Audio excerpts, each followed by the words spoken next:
የኢትዮጵያ ንግድ ባንክ ለቤት ፈላጊዎችና መኪና መግዛት ለሚፈልጉ ሰዎች አዳዲስ የብድር አገልግሎቶችን በቅርቡ አስተዋውቋል። ለዚህም እንደ መመሪያ ይሆን ዘንድ ይፋ የተደረገ አዲስ መመሪያ ብዙ ሰዎች እየተነጋገሩበት ይገኛሉ። በዛሬው ቪዲዮ ይህ ብድር ምንድነው? እነማን ሊበደሩት ይችላሉ? ማሟላት የሚገባው መስፈርቶችስ ምንድናቸው? እንዲሁም ደግሞ የብድር ወለዱ ክፍያው እንዴትስ ይሰላል? ማንስ ሊበደረው ይችላል? የሚለውን እንመለከታለን።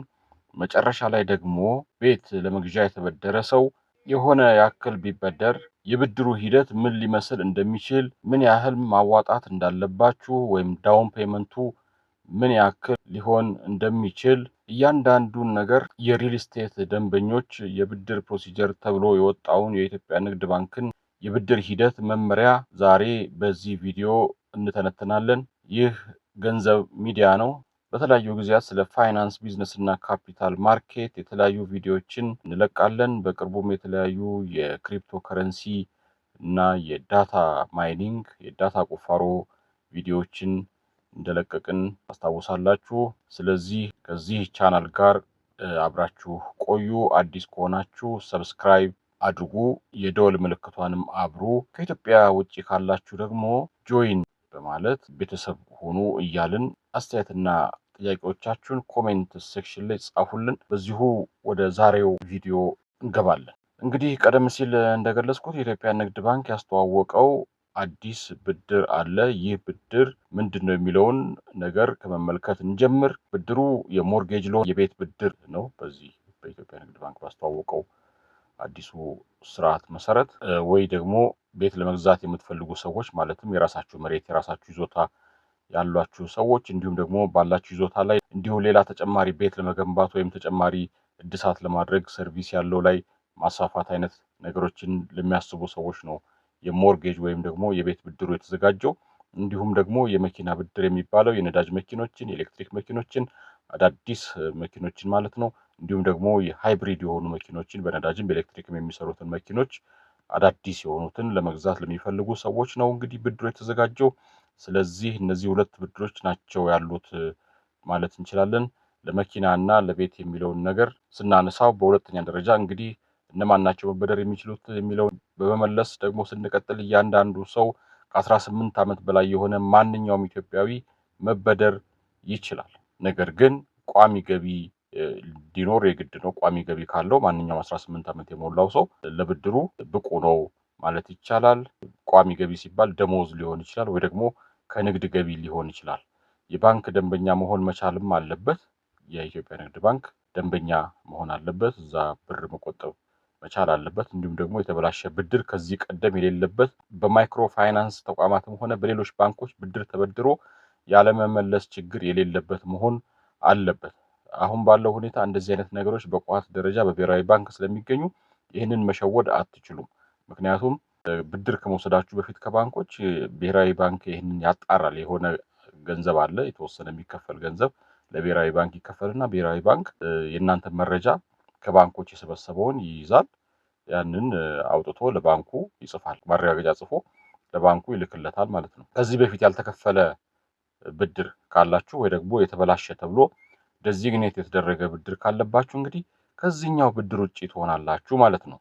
ለ6 ወር እንደዚሁ በባንኩ መቆጠብ መቻል አለባችሁ። የሚፈለግባችሁ የሆነ አማውንት አለ፣ የሆነ ገንዘብ መጠን አለ። እሷን መቆጠብ መቻል አለባችሁ። ከምንወያይባቸው ነገሮች አንዱ በተለይ በዋናነት እነማን ናቸው መበደር የሚችሉት የሚለውን ስንመለከት በአንድ መልኩ ለባንኩ ከአደጋ ወይም ሪስክን አቮይድ ከማድረግ አደጋን ከመመለስ አንጻር መቼም በተለይ ደግሞ ብድሮቹ እንዳይበላሹበት ወይንም ደግሞ የሚሰበሰበው ተመላሽ ብድር ማለት ነው እንዳይቀርበት ለማድረግ የሚጠቅመው ሊሆን ይችላል። ነገር ግን ቋሚ ገቢ ያላቸው ደሞዝተኞች የሚለው ዞሮ ይሄኛው ብድር ለአጠቃላይ ማህበረሰቡ የመጣ ሳይሆን በመደበኛ ቅጥር ወይም ቋሚ ስራ ቋሚ ኮንትራት ያላቸው ሰዎች እንዲጠቀሙበት ነው። ወይም ደግሞ እነዚህ በትክክለኛው ቢዝነስ ተቋማት ውስጥ ወይም ንግድ ተቋማት ውስጥ ተቀጥረው ለሚሰሩ በመደበኛው ስራ ላይ ላሉ ሰዎች ብቻ የሚሰራ እንደሆነ ከወዲሁ ልብ ማለት ያስፈልጋል። በኢመደበኛ ዘርፍ ላይ ኢትዮጵያ ውስጥ በጣም ብዙ ሰዎች እንደሚንቀሳቀሱ ይታወቃል። አሁን እነሱን የሚመለከት አይደለም ይህ አዲስ የመጣው የንግድ ባንክ ብድር፣ ዓላማውም እንደዛ አይደለም። ስለዚህ ምንድነው የሚጠበቅብን ታዲያ? የምታሟሉ ሰዎች እነዚህን በማሟላት ብቻ አይደለም ብድሩ። እነዚህን ያሟሉ ሰዎች የሚጠበቅባቸው ነገሮች አሉ። ለምሳሌ ቤት መግዣ ለመበደር የሚፈልግ ሰው 50 በመቶ የሚሆነውን የቤቱን ዋጋ አስቀድሞ ምን ማድረግ አለበት? በዛች በተጠቀሰችው በ6 ወር ውስጥ ሊከፍል ይገባል ወይም ግዴታ ነው። በ6 ወር ውስጥ መቆጠብ መቻል አለበት። ከዛ በላይ ችግር የለውም። ብድሩን የሚያገኘው ግን ቆጥቦ ከጨረሰ በኋላ ነው ማለት ነው። ቀሪውን 50 በመቶ የሚሆነውን እንግዲህ ባንኩ ለ50 ዓመት ነው ብድር ብሎ የሚያበድረው ማለት ነው። ከዛ ያ ዋጋ 50 እናንተ አስቀምጣችኋል። የሚያበድራችሁ ደግሞ 50 ወይም 50% ቢሆንም ባንኩ የሚይዘው ይዞታ ያንኑ ቤት ነው የሚሆነው። እናንተ ምንም እንኳ ዳውን ፔመንታችሁ ወይም ቅድሚያ ክፍያችሁ 50% ቢሆንም ቁጠባችሁ 50% ቢሆንም እንኳ ማስያዣ የሚሆነው ወይም ኮላተራል የሚሆነው የቤቱ ካርታ ነው። እናንተ በቤት ውስጥ ትኖራላችሁ። ካርታው ግን በባንኩ እጅ ይቀመጣል። ችግር ባጋጠመ ጊዜ ቤቱን ይሸጣል ማለት ነው። በያዘው ካርታ መሰረት ሐራጅ አውጥቶ ይሸጣል። ከዛ በኋላ ብድሩን ይመልሳል ማለት ነው። ዞሮ ዞሮ ምን ሆነ ማለት ነው? ባንኩ የሚያበድረው 200% ስለሚያዝለት ያንን አይነት ህግ ከላይ ጠቀሰቻለች። አሁን ባለው ገበያ እንግዲህ 50 በመቶ ለቤት መቆጠብ ኢትዮጵያ ውስጥ ላሉ ንግድ ስራ ላይ የተሰማሩ ሰዎች ከባድ ላይሆን የሚችልበት እድል አለ። ነገር ግን ለተቀጣሪ ሰራተኞች ከባድ ሊሆን ይችላል። በአብዛኛው የዓለም ሀገራት ያለውን ልምድ ብትመለከቱ አንደኛ ነገር ይሄ ቅድሚያ የሚከፈለው ገንዘብ ከ10 እስከ 20 በመቶ በጣም የተለመደ ነው። 50 በመቶ ደግሞ ወይም ግማሹን ቆጥቡ የሚባልበት አይነት ሁኔታ በጣም የተለመደ አይደለም። ስለዚህ በዚህኛው ሁኔታ ስትመለከቱት ብዙ ሰው የሚጠቀምበት እንዳልሆነ ፊልተር እያደረጋችሁ መሄድ ትችላላችሁ። በኋላ ወደ ካልኩሌሽኑ እንመለሳለን። ለአንድ ሰው በምሳሌ እንደው ምን ሊሆን እንደሚችል ማለት ነው። ለመኪናውም ቢሆን 30 በመቶ መቆጠብ መቻል አለባችሁ በተባለው ጊዜ ውስጥ ማለት ነው። ከዛ ባለፈ የመኪናው ላይ ትንሽ የሚገርመው እንግዲህ ሌላ ተጨማሪ ማስያዣ ማቅረብ አለባችሁ። 30% ቆጥባችሁ ሌላ ተያዥ ኮላተራል ደግሞ ያስፈልጋል። መኪናው ተጨማሪ ማስያዣ ይፈልጋል ማለት ነው። ከቤት በተለየ ሁኔታ መኪናው እያለ የሆነ ብር ያወጣል። እሱ እንዳለ 30 በመቶ እናንተ ማስቀመጥ አለባችሁ። ሌላ ደግሞ 50 በመቶ የመኪናው ዋጋ የሚመጥን አንድ ላይ 80 በመቶ የሚሆን ማለት ነው። ቤት ምናምን የሆነ የምታዝዙት ነገር መኖር አለበት። ይሄ ማለት እንግዲህ ንብረት ከሌላችሁ መኪና የኢትዮጵያ ንግድ ባንክ ባመቻቸው ብድር አይገኝም። ይህንን እወቁት። ስለዚህ ንብረት የሌላችሁ ሰዎች በኢትዮጵያ ንግድ ባንክ አሁን ባመቻቸው የብድር እድል መሰረት መኪና መግዛት አትችሉም። አታስቡት። ሄዳችሁ ንግድ ባንኮችን አታስጨንቋቸው። ሀሳባቸውም እሱ አይደለም ማለት ነው። ምክንያቱም ያው ይሄ ላለው ይጨመርለታል አይነት ሲቹዌሽን ነው። ሀብት ያላቸው ሰዎች፣ ገንዘብ ያላቸው ሰዎች አሁንም ብድር የሚያገኙበትን ሁኔታ የሚያመቻች አይነት ነው የሚመስለው ቁጥሮቹ ራሳቸው ስለሚናገሩ ማለት ነው። መኪናውን ይዞ 30% እናንተ ቅድሚያ ያስቀምጣችሁ ሌላ ማስያዣ ደግሞ ማስቀመጡ ለባንኩ የተለያዩ አደጋዎች ራሱን ለመከላከል በጣም ይጠቅመዋል። ሪስክ ሪዳክሽን ወይም ሪስክ ሚኒማይዜሽን ልትሉ ትችላላችሁ። የኢትዮጵያ ንግድ ባንክ ከመንግስት ጋር የተደረገ ብዙ ብድሮችን በመስጠት ባለፉት ጥቂት ዓመታት ከፍተኛ ኪሳራ የደረሰበት እንደሆነ ታውቃላችሁ። ራሱ መንግስት ተበዳሪ ነው ከኢትዮጵያ ንግድ ባንክ። ብዙ የተበላሹ ብድሮች አሉ። በጣም የተጎዳ ባንክ ነው በተበላሹ ብድሮች ምክንያት። እርግጥ ያንን ለመንግስት ከማበደር ጋር ነው እንጂ ለግለሰቦች ከማበደር ጋር እንዳልሆነ እናውቀዋለን። ነገር ግን በዚህ ዓመት በጣም የሪስክ ማኔጅመንቱን በጣም ከፍ ያለ ስራ ለማከናወን ጥረት እያደረገ ይመስላል። በሌሎች ባንኮች ያልተለመደ አይነት ነው። እንግዲህ ከየት ሀገር ልምዱ እንደመጣ የምናውቀው ነገር ባይኖርም ይህንን ከላይ ያሉትን ነገሮች ማሟላት የምንችል ከሆነ ለቤት ወይም ለመኪና እንግዲህ ሌላ ልናሟላቸው የሚገቡት መስፈርቶች ቀላል ነገሮች ናቸው። ለምሳሌ እነዛን የምንችል ከሆነ ማመልከቻ ገጽ ማስገባት አለብን። ናሽናል አይዲ፣ ቲን ነምበር፣ የጋብቻ ምስክር ወረቀት፣ የንግድ ስራ ፋይናንስ ሪፖርት ማቅረብ አለብን። ነጋዴዎች ከሆንን ማለት ነው። ገቢያችንን የሚያሳይ የባንክ ስቴትመንት፣ ተቀጣሪ ከሆንን ደግሞ ለጥቂት ጊዜያት ደሞዝ የተከፈለንን ፔይ ስሊፕ ማቅረብ መቻል ይኖርብናል። የቁጠባ እዚሁ ማስረጃ ያው የቁጠባ ደብተራችንን ለማለት ነው። ከዛ በኋላ ማስያዣ የምናደርገውን ንብረት እንዲሁ የባለቤትነት ማረጋገጫ፣ የግዢ ውል፣ ኢንሹራንስም ምክንያቱም ሞርጌጁን ኢንሹራንስ ዋስትና ማስገኘት መስጠት ወይም ኢንሹር ማድረግ ስላለብን ማለት ነው። እነዚህን ካደረጋችሁ በኋላ እንግዲህ ብድሩን ምን ታደርጋላችሁ? ይኸው ትሄዳላችሁ፣ ብራንች ላይ ማስገባት ይኖርባችኋል። ማመልከቻና እነዚህን ዶክመንቶች ካያያዛችሁ በኋላ የብራንቹ ሰራተኞች እነዚህን ዶክመንቶች አጣርተው ለብድር ክፍል ለግምገማ ይልካሉ። የተለያዩ አደጋዎች ሊኖሩ ስለሚችሉ ከነዚህ አንጻር ገምግሞ ለብድር ኮሚቴ አቅርቦ የብድር ኮሚቴው በሚሰበሰብበት ጊዜ እያንዳንዱን የብድር ጥያቄ ኬዝ ባይ ኬዝ እያየ ውሳኔ ይሰጥበታል። ከተወሰነላችሁ በኋላ ኮሚቴው ፈቅጃለሁ ሲል የውል ስምምነት ትፈጽማላችሁ። ባንኩ እቃውን ወይም ደግሞ ቤቱን፣ መኪናውን ለሸጠላችሁ አካል ገንዘቡን የሚከፍል ይሆናል። በአካውንታቸው ለሻጮቹ ያስገባል። እናንተ ወስዳችሁ የምትሰጡት ነገርም የለም፣ ያስገባላችኋል። እዚህ ጋር ትንሽ የብድር ሂደቱ በጣም ረጅም ይመስላል። ጊዜ እንደሚወስድ እንደዚሁ ከወዲሁ መገመት አያዳግትም። አንዳንድ ጊዜ ከምናስበውም በላይ የረዘመ ጊዜ ሊወስድ ይችላል። በተለይ መኪና ሻጮች መኪና ከሸጡ በኋላ ብሩ ቶሎ አይገባላቸውም። ባንክ ውስጥ ያለ አሰራር አለ። ብር የማይገኝበት ብር የለም የሚሉበት አለ። ብራንቾቹ ለምን እንደሆነ ግልጽ አይደለም እና በጣም አንዳንድ ጊዜ የመኪና ዋጋ ከዶላር ጋር በተያያዘ ዋጋው ከፍ የሚልበት በፍጥነት ቶሎ ከፍ የሚልበት ጊዜ አለ እና መኪና ሻጮች አሁን ቶሎ መኪና ከሸጡ በኋላ ብሩን ተቀብለው ያንን ለሚያደርጉት ነገር ማድረግ ነው የሚፈልጉት እንጂ ሲዘገይባቸው አይፈልጉም። በጣም ጭቅጭቅ ይጠይቃል። ባንክ ሄዳችሁ ገብቶልኛል አልገባም እንደዚህ አድርጎ የሚል ጭቅጭቅ ነበረ በፊት፣ አሁን ተሻሽሎ ካልሆነ በስተቀር። ስለዚህ ከዚህ አንጻር የተሻለ ሌሎች አሰራሮች ቢሰሩለት የተሻለ ይሆናል። ፕሬዲክተብል ስለሆነ ማለት ነው። ቤቶቹን የሚገዙት በህጋዊነትን የሚያጣራበትን መንገድ ቢያገኝ ወይም ደግሞ የሚይዛቸውን መያዣዎች የሚያጣራበትን መንገድ ቢያይና ገቢም እንደዚሁ ደግሞ የሚያጣራበት የተሻለ ህጋዊ መንገድ ቢኖር እስካገኘው ድረስ ባንኩ እነዚህን ሂደቶች ማሳጠር የሚችልበትን መንገድ መፈለጉ የተሻለ ይሆናል። ወሳኙ ነገር በስተመጨረሻ የምንመለከተው የሚሰጣችሁ ብድር ነው የሚለው። የሚሰጣችሁ ብድር እናንተ በወር ልትከፍሉ ከምትችሉት አንጻር ከገቢያችሁ 1/3 በፍጹም ሊበልጥ አይገባውም ይላል። ያ ማለት በወር እናንተ የምታገኙት ገቢ 1/3 ነው ለባንኩ በብድር ተመላሽነት መክፈል የምትችሉት። ስለዚህ ያንን ገንዘብ እንግዲህ በ10 ዓመት ውስጥ ለቤት፣ በ5 ዓመት ውስጥ ለመኪና ከፍላችሁ የምትመልሱት መሆን መቻል አለበት፣ ወለድን ጨምሮ ማለት ነው። ታዲያ ይሄ ከገበያው አንጻር ስታዩት በፍጹም የማይሆን ነገር ነው የሚመስለው። ምክንያቱም ኢትዮጵያ ውስጥ የትኛው ሰው ነው በተለይ ተቀጣሪ ሆኖ እንደዚህ አይነት 1/3 ገቢው የቤትም ሆነ የመኪና ክፍያን በወር ሊከፍል የሚችለው? 100% የመኪና ክፍያን በወር ሊከፍል የሚችለው እንዴት ነው? ፐርሰንቱን ተውት እንግዲህ። አሁን ምን ማለት ነው 50 በመቶ እንዲያው ብቻ የትም ገብታችሁ ያመጣችሁት እንኳን ብንል በ50 በመቶውን የትም ፍጪው ዱቄቱን አምጩ በሚባለው መሰረት ቢገኝ ሰው ራሱ ይህንን ማድረግ አይችልም። 50 በመቶ የትም እንደው ብላችሁ ያመጣችሁት ብንል ዳውን ፔመንቱን የከፈለ ሰው ራሱ ይህንን ማድረግ አይችልም። አንደኛው ትልቁ ችግሩ ማለትም የትም የሌለው ችግር በ5 ዓመቱ በ10 ዓመት መሆኑ ነው። እንዲያው ሌላው ነገር ይቅርና ቤት በ10 ዓመት የሚሆን አይደለም። ይህ ዓለም ላይ የተለመደ ስርዓት አይደለም። ሞርጌጅ በብዛት የተለመዱት ከ25 ዓመት እስከ 30 ዓመት ድረስ ይቆያሉ።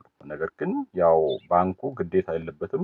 እርግጥ የፈለገውን ነገር ማድረግ ይችላል፣ ያዋጣውን ነገር ማድረግ ይችላል። ይሄኛው በብዛት ከማይክሮ ፋይናንስ ተቋማት የተቀዳ ይመስላል። ያው አብዛኛውን ነገሮች ስትመለከቱት አሁን ከተማ ውስጥ የሚገኙ አብዛኛዎቹ ማይክሮ ፋይናንሶች የሚያደርጉትን አይነት ነው። ይሄኛው አካሄድ ከማይክሮ ፋይናንሶች የተለየ አይደለም። ነገር ግን በዚህ ያክል ግን ሊከፍል የሚችል ሰው አይኖርም ተብሎ ይገመታል። በጣም ግራ ሊያጋባ ይችላል፣ ግን አፎርድ ያደርገዋል የሚለውን ለመመልከት ማለት ነው። ከዚህ አንጻር ቀደም ሲል እንዳልነው ባንኩ ምንም አይነት ግዴታ ባይኖርበትም ነገር ግን አፎርደብል አይደለም።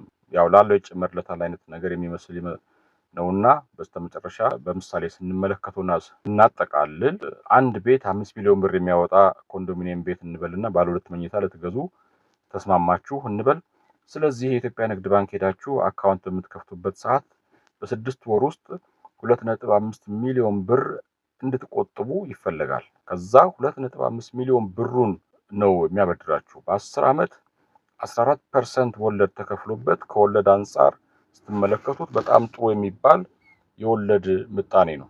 ከማይክሮ ፋይናንሶቹ ሜይቢ የተሻለ ሊሆን እንደሚችል እገምታለሁ። ትልቁ ችግሩ 10 ዓመት መሆኗ ብቻ ነው። እንግዲህ ልናነሳ የምንችለው ማለት ነው። ስለዚህ ለባንኩ ብድር ማለት ነው ታዲያ ይቺ 2.5 ሚሊዮን ብር በ10 ዓመት መመለሷ በጣም ትልቅ ችግር ውስጥ ነው የምትከታችሁ። ምን ማለት ነው? በወር መክፈል የሚጠበቅባችሁ ገንዘብ 2.5 ሚሊዮን ብር ከተበደራችሁ ከኢትዮጵያ ንግድ ባንክ በየወሩ 38816 ብር ከ61 ሳንቲም በየወሩ መክፈል መቻል አለባችሁ፣ ወለዱን ጨምሮ ማለት ነው። ያ ማለት እንግዲህ ቀደም ሲል እንደተባለው ባንኩ ይህንን ብድር ሊያበድረው የሚችለው ወይም ደግሞ በወር 38,000 ብር ሊከፍል የሚችለው የዚህ 3 እጥፍ ገንዘብ ካላችሁ ነው። በገቢነት ከንግድ ስራ ሊሆን ይችላል፣ ወይም ደግሞ ከደሞዝ ሊሆን ይችላል፣ ወይም የትዳር አጋራችሁ በጋራ ሆናችሁ እንደዚህ ተደምሮ ገንዘባችሁ የዛ 1/3 ሊሆን የሚችልበትን መንገድ በማየት ሊሆን ይችላል ማለት ነው። ያ ማለት የ5 ሚሊዮን ብር ቤት 2.5ቱን ከፍላችሁ 2.5 ሚሊዮን ብሩን የኢትዮጵያ ንግድ ባንክ እንዲያበድራችሁ ወርሃዊ ገቢያችሁ 116449 ብር ከ83 ሳንቲም መሆን መቻል አለበት። ይህንን ስትመለከቱት እንግዲህ ስንት ፐርሰንት ከኢትዮጵያ ሕዝብ ውስጥ 2% ወይ 3% ነው ካልተባለ በስተቀር ምን ያህሉ ነው ይህንን በደሞዝ ሊያገኝ የሚችለው ስንል ተስፋ አስቆራጭ ነው። 2% ወይ 3% ሊሆን ይችላል። አንዳንድ ግምቶች እንደሚያሳዩት 90% ወይም ከዛ በላይ የሚሆኑት በእርግጠኝነት ከዚህ ውጪ እንደሚሆኑ፣ በወር ይሄን ያህል ገቢ ያለው ኢትዮጵያዊ በፐርሰንት በጣም ያነሰ ስለሚሆን ማለት ነው። ወደ መኪናው እንመጣለን። አንድ የ3 ሚሊዮን ብር መኪና ልትገዙ አሰባችሁ እንበል። ሱዙኪ መኪኖችን ዲዛይርን ምናምንን ለመግዛት አስባችሁ አዳዲስ መኪኖች ብቻ ነው መግዛት የሚቻለው። ኤሌክትሪክ ወይም ደግሞ ሃይብሪድ የሆኑ በዳውን ፔመንት ቅድሚያ ክፍያ 30% ማስቀመጥ መቻል አለባችሁ በተጠቀሰው 6 ወር ውስጥ። ያ ማለት ወደ 900,000 ብር አካባቢ ነው። ከዛ ባንኩ 2.1 ሚሊዮን ብር ነው የሚያበድራችሁ። 70%ን መበደራችሁ ብቻ ሳይሆን መኪናው ራሱ እንደማስያዣ ይያዛል። 70% እናንተ የምትከፍሉት አለ፣ መኪናውንም ታስይዛላችሁ። 900,000 ብር እናንተ አዋጣችኋል። 15% ወለድ ያስባችኋል። 1.5 ሚሊዮን ብር የሚያወጣ የባንኩ ገማቾች መጥተው ገምተው ማለት ነው። በእነሱ ግምት ነው የኢትዮጵያ ንግድ ባንክ ገማቾች ከገመቱ በኋላ 1.5 ሚሊዮን ብር ገበያው ላይ በኢትዮጵያ የባንኪንግ ኢንዱስትሪ ውስጥ እንግዲህ የኢትዮጵያ ንግድ ባንክ ገማቾች የመጨረሻዎቹ ገማቾች ናቸው ተብሎ ነው የሚወሰደው። ይሄ ገበያው ላይ ያሉ ነጋዴዎች ሁልጊዜ የሚናገሩትን ነገር ነው። ሌሎች ባንኮች በጥሩ ዋጋ በገበያ ዋጋ የሚተመኑትን ዋጋ የኢትዮጵያ ንግድ ባንክ በጣም በዝቅተኛ ዋጋ በመተመን ይታወቃሉ። ትልቅ ችግር ሊሆን ይችላል። ለአዳዲስ መኪኖችም ብዙ ችግር ላይሆን ይችላል። ግን ለቤት ለመሳሰሉት የሚገመተው ግምት በጣም ዝቅተኛ እንደሆነ ነው የሚታወቀው። እና እንግዲህ ይህም ራሱ ትልቅ ችግር ነው የሚሆነው። ዋጋው በጣም አነስተኛ ሲሆን መግዛት ሊከብድ ይችላል። አይሸጡም። ሻጮቹ ለምን ይሸጣሉ በዛ ዝቅተኛ ዋጋ? ስለዚህ ልዩነቱን እናንተ መሸፈን ይጠበቅባችኋል። ይሄ ችግር እንደመሆኑ መጠን ስታንዳርድ እስካልተቀመጠለት ድረስ ከገበያው ጋር የሚናበብ ነገር መኖር አለበት። ያንን 1.5 ሚሊዮን ብር ካስያዛችሁ በኋላ እንግዲህ 2.1 ሚሊዮን ብር በ15% ወለድ ያበድሯችኋል። ያ ማለት በየወሩ መኪናውን ከፍላችሁ ለመጨረስ 5 ዓመት ብቻ ነው የሚሰጧችሁ። በወር 49588 ከ85 ሳንቲም ነው በየወሩ መክፈል ያለባችሁ። የዚህ እንግዲህ 3 እጥፍ ነው ገቢያችሁ ሊሆን የሚገባው። በፔይ ስሊፕ በደሞዝ የሚታይ ወይም ደግሞ ከፋይናንስ ሪፖርት ለገቢዎች ዲክሌር ያደረጋችሁት ሊሆን ይችላል። ብቻ በሆነ መንገድ ሊታወቅ የሚችል 149,000 ብር መሆን መቻል አለበት ወርሃዊ ገቢያችሁ። ከየትኛውም ምንጭ ልታሳዩ ከምትችሉት ህጋዊ መንገድ ማለት ነው። እነዚህን ሁለቱን ስትመለከቱ እንግዲህ ለምሳሌ የ5 ሚሊዮን ብር ቤት ለመግዛት የኢትዮጵያ ንግድ ባንክ ሄዳችሁ መበደር የምትፈልጉ ከሆነ ወርሃዊ ገቢያችሁ እናንተና ወይ ባለቤታችሁን ጨምሮ ለመኪና 149,000 ብር መሆን መቻል አለበት። እነማን ይህንን ብድር አፎርድ ሊያደርጉ ይችላሉ? እነማን ቤቱንስ መኪናውንስ በዚህ ሁኔታ ሊገዙ ይችላሉ? ከማይክሮ ፋይናንስ ውስጥ በምን የተሻለ ሊሆን ይችላል? ለዛውም ደግሞ ማይክሮ ፋይናንሶቹ አትሊስት ይህንን የሸጡላችሁን ምንድነው ያበደሯችሁን ገንዘብ ስራ ሰርታችሁበት እንድትመልሱ ነው የሚያደርጓችሁ። ቢያንስ ራይድ ምናምን እንድትሰሩበት ነው። የኢትዮጵያ ንግድ ባንክ ግን ስትሪክትሊ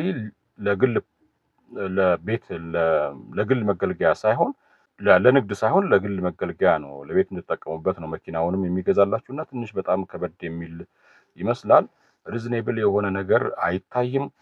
ቀደም ሲል እንዳልነው የኢትዮጵያ ንግድ ባንክ በጣም ግዴታ አለበት፣ ሪስክ የመቀነስ ግዴታ አለበት። ባለፉት ዓመታት ከደረሰበት አንጻር በግለሰቦችም ባይሆን እንግዲህ ከመንግስት ጋር በተያያዘ አሁን እኛ ያለ ነው። ግን ከገበያ ሁኔታ አንጻር ሊበደሩ የሚችሉ ሰዎች የሉም። ሊበደሩ የሚችሉ ሰዎች ቢኖሩና ቢጠቀሙ ጥሩ ነበር። ነገር ግን ይሄ አቅሙ ላላቸው መኪናውን በ3 ሚሊዮን ብር ካሽ አውጥቶ መግዛት የሚችሉ ሰዎች እና ካሹን ከሚገዛበት 900 ሺህ ብሩን ለንግድ ባንክ ሰጥቼ 2.1 ሚሊዮን ብሯን እየሰራሁባት ባንኩ መኪናውን ይግዛልኝ እና እኔ በየወሩ ብሰጠውስ በ2.1 ሚሊዮን ብር እኔ በ5 ዓመቱ የተሻለ ብድር አደርገዋለሁ ለሚሉ ሰዎች ይጠቅማቸዋል። እንዲሁም ደግሞ ያቺንም 5 ሚሊዮን ብር ቤቱን 2.5ቱን ቤት ከሚገዛበት 2.5 አድርጌ 2.5ን ደግሞ ሌላ ስራ ሰራበታለሁ ለሚሉ ሰዎች የተሻለ ጥቅም የምትሰጥ አይነት አማራጭ ልትሆን ትችላለች። ከዛ ውጪ ግን በአብዛኛው ለሀገሪቱ ሰራተኛ ወይም ነጋዴም ቢሆን ያን ያህል ጥቅም የሚኖረው ነው ተብሎ አይታሰብም። እዚህ ላይ እናንተ ምን አስተያየት አላችሁ? አስተያየታችሁን በኮሜንት ሴክሽኑ ላይ ጻፉልን። በቀጣይ በሌላ የፋይናንስ የኢንቨስትመንት እና የኢኮኖሚ ዝግጅት ተመልሰን እንመጣለን። ለዛሬው ግን ያዘጋጀነው የገንዘብ ሚዲያ ዝግጅት እዚህ ላይ ተጠናቋል። እናመሰግናለን።